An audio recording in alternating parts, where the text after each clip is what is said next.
Global smooth ഫ്ലോട്ടിലയിൽ തടഞ്ഞ് ആയുധങ്ങളുമായി IDF അംഗങ്ങൾ ബോട്ടിലേക്ക് കയറുന്നു. തോക്കിൻമുനയിൽ നിർത്തി മനുഷ്യാവകാശ പ്രവർത്തകരോട് കൈകൾ ഉയർത്തിപ്പിടിക്കാൻ ആവശ്യപ്പെട്ടു. നിങ്ങൾ ദൗത്യം ഉപേക്ഷിച്ച് മടങ്ങണം. IDF ഭീഷണി മുഴക്കി. തോക്കിൻ മുന്നിൽ നിന്നുകൊണ്ട് തിയാഗോ പറഞ്ഞു. ഈ സഹായം എത്തിക്കുന്നതിനായി ലോക മനസാക്ഷിയോടൊപ്പം മാനുഷിക ദൗത്യവുമായാണ് ഞങ്ങൾ ഇവിടെ എത്തിയിരിക്കുന്നത്. ഞങ്ങളെ തടയാൻ അന്താരാഷ്ട്ര നിയമം നിങ്ങൾക്ക് അനുവാദം നൽകുന്നില്ല. നിങ്ങളുടെ ഈ ആവശ്യം ഫലസ്തീൻ ജനതയുടെ വംശഹത്യ തുടരുകയെന്നതിനാൽ മടങ്ങിപ്പോവാൻ ഞങ്ങൾ ഒരുക്കമല്ല. തിയാഗോയുടെ പ്രഖ്യാപനം ചരിത്രപരമായ ദൗത്യത്തിന്റെ പര്യവസാനമല്ല, തുടക്കമാണ്.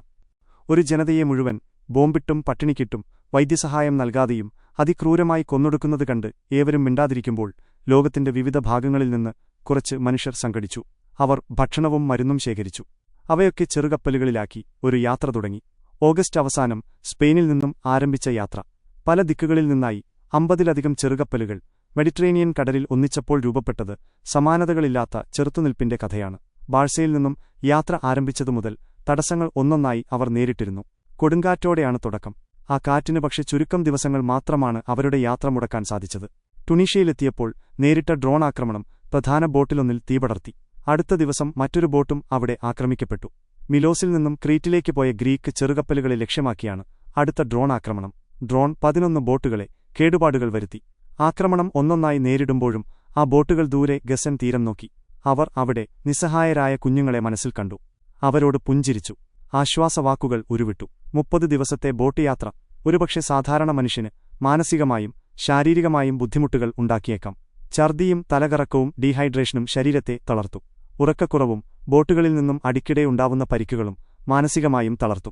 സുമൂത് എന്നാൽ അടിയുറച്ച പ്രതിരോധം എന്നാണ് അർത്ഥം.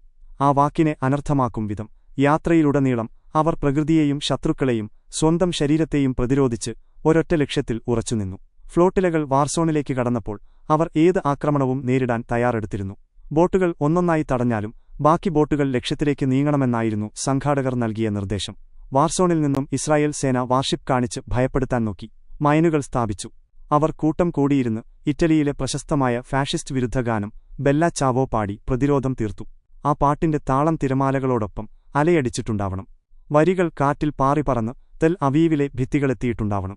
നിമിഷനേരങ്ങൾ കൊണ്ട് സൈന്യം ബോട്ടുകളെ ഒന്നൊന്നായി വളഞ്ഞു. 12 ബോട്ടുകൾ ഉന്നം വെച്ചു. സന്നദ്ധ പ്രവർത്തകരെ തോക്കിൻ മുനയിൽ നിർത്തി. ആളുകളെ അറസ്റ്റ് ചെയ്തു. IDF ആക്രമണം വകവയ്ക്കാതെ ബാക്കി 30 ബോട്ടുകൾ മുന്നോട്ടു നീങ്ങി.